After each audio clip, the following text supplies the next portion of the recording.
देख रहे हैं Navodaya times Punjab Kesari TV. Corona के मामले एक बार फिर बढ़ रहे हैं, लेकिन बूस्टर डोज की बात करें तो वो बहुत कम लोगों ने लगवाई है। बूस्टर डोज कितनी ज़रूरी है, हमारे साथ मेडिकल एक्सपर्ट समीर भाटी जी हैं। भाटी साहब, अगर आपसे जाने तो बूस्टर डोज की तो कितनी ज़रूरी है बूस्टर डोज? बिल्कुल, देखिए जिस तरह से हमने देखा फर्स्ट वेव के अंदर हम काफ़ी अफेक्ट हुए थे। सेकंड वेव जो डेल्टा वेरिएंट था उस समय हम लोगों को वैक्सीन नहीं लगी थी, तो उस टाइम भी भारत के अंदर काफ़ी ज़्यादा उसका असर रहा था। और थर्ड वेव जब हमने देखा, जब हम लोगों को वैक्सीन लग गई थी, चाहे सिंगल डोज ही लगी है, पर भारत को काफ़ी प्रोटेक्शन उससे मिला। और आगे भी हमने थर्ड वेव के बाद भी देखा कि भी किसी तरह का वेरिएंट नहीं आया भारत के अंदर और प्रोटेक्शन मिला। तो इस वजह से बूस्टर का, क्योंकि क्या होता है, हर एक वैक्सीन का एक इफ़ेक्ट होता है कि उतने समय तक इफ़ेक्ट रहेगा। तो जो भारत में जिस तरह की दोनों वैक्सीन उपलब्ध है, उसमें 2 डोज के बाद उनका असर 6 महीने या मैक्सिमम 9 मंथ तक कम हो जाता है, एंटीबॉडीज़ लेवल कम होना शुरू हो जाता है। तो इसलिए हमें एक सेकंड बूस्टर लेना बहुत ज़्यादा ज़रूरी है। तो 2 डोज प्राइमरी वैक्सीन प्लस एक बूस्टर, वो काफ़ी ज़रूरी है। पर यहाँ पर एक चीज़ बहुत महत्वपूर्ण है, वो लोग जिनको कोई ना कोई पहले से गंभीर बीमारियां हैं, डायबिटीज़ कंट्रोल नहीं रहती है, हार्ट वाले पेशेंट, लिवर, किडनी या कैंसर वाले वो पेशेंट जिनकी कीमोथेरेपी चल रही है, उनको तो बहुत ही ज़रूरी है बूस्टर, क्योंकि उनकी इम्यूनिटी पहले से वीक होती है।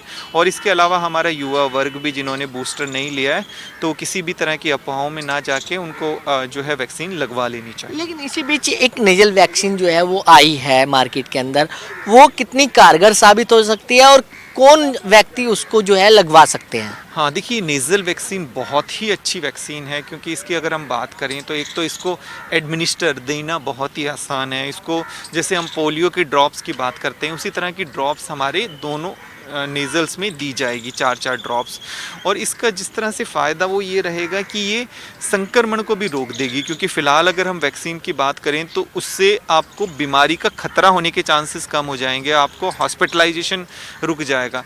पर फिर भी आप संक्रमण एक इंसान से अगर आपको संक्रमित फिर भी आप हो सकते हो। हम कहते हैं ना कि वैक्सीन लग गई उसके बाद भी इन्फेक्शन हो गया, तो इसमें वो इन्फेक्शन होने के चांसेस कम हो जाएंगे। और जिन्होंने चाहे कोविशील्ड ली हो चाहे कोवैक्सीन ली हो, वो दोनों ही लोग एज अ बूस्टर ये वाली जो नेज़ल वैक्सीन आई है इसके शॉट ले सकते हैं। लेकिन आपने 2 वैक्सीन के नाम लिए जो लोगों ने लगवाई है, इसको लेकर भी सवाल जो है वो खड़े अब हो रहे हैं। वैसे ही अगर बात करें जनरली, तो क्या ये जो लोग बातें करते हैं आपस में, क्या ये सही है? देखिए, कई बार हमने जब शुरुआती दिनों में देखा था, जब पहली बार वैक्सीन आई थी, उस समय भी हमने लोगों के अंदर बहुत ही हिचकिचाहट और हेजिटेंसी देखी थी। और बहुत इस तरह की खबरें आ रही थी कि वैक्सीन को लेके कई चीज़ें, काफ़ी अफवाहें फैल रही थी। उस टाइम भी सरकार ने भी और सब लोगों ने भी मिलके, मीडिया ने भी इसके ऊपर काफ़ी अवेयरनेस फैलाई, लोगों को जागरूक किया। इसके बाद संख्या बढ़नी शुरू हो गई। पर जैसे हमने देखा सेकेंड वेव में, डेल्टा में, इस तरह से काफ़ी ज़्यादा तबाही रही देश में। और उस टाइम जब लोगों ने फिर वैक्सीन को लेके लोग आगे बढ़े और उसी से हमें थर्ड वेव में भी प्रोटेक्शन मिली। अब इसके बाद हमने फिर से देखा कि बूस्टर के समय फिर से लोगों के अंदर कुछ इस तरह की अफवाहें आ रही थी और लोग जो इस तरह की कुछ घटनाएं हो रही थी उसको वैक्सीन से लेके लिंक कर रहे थे। देखिए, इस चीज़ में मैं बताना चाहूँगा कि ऐसी घटनाएं पहले भी होती थी, पर अभी ज़्यादातर लोगों ने कई बार इसको उससे लिंक कर दिया। ऐसा कुछ भी नहीं है। कोविड से भी हमें कुछ ना कुछ पोस्ट कोविड प्रॉब्लम रहती है, पर वैक्सीन को लेके, वैक्सीन भारत में जो बनी हुई है वो दोनों पूरी तरह से सेफ़ है।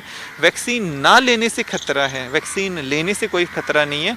और वैक्सीन इस तरह का है कि जो आगे आने वाले म्यूटेंट से हमें किसी तरह से प्रोटेक्शन दे पाएगी। और वैक्सीन अभी कोरोना की नहीं, हम और भी अन्य डिजीज़ की पहले भी वैक्सीन लेते रहें, तो मुझे लगता है इसके लिए लोगों को किसी तरह की डर या घबराहट होने की ज़रूरत नहीं है। और जैसे मैं बात करूं, जो मेडिकल एक्सपर्ट हैं, हेल्थ केयर वर्कर्स हैं, डॉक्टर्स, उन्होंने तो सबसे पहले वैक्सीन ली थी, उसी की वजह से वो कोविड को इस तरह से पार कर पाए। तो मैं समझता हूँ वैक्सीन को लेके हमें किसी भी तरह के निसंकोच होकर इसको आगे बढ़कर लेना ज़रूरी है। तो बिल्कुल बूस्टर डोज लेना जो है बहुत ज़रूरी है। दिल्ली से कमल कुमार कंसल, नवोदय टाइम्स पंजाब केसरी टीवी।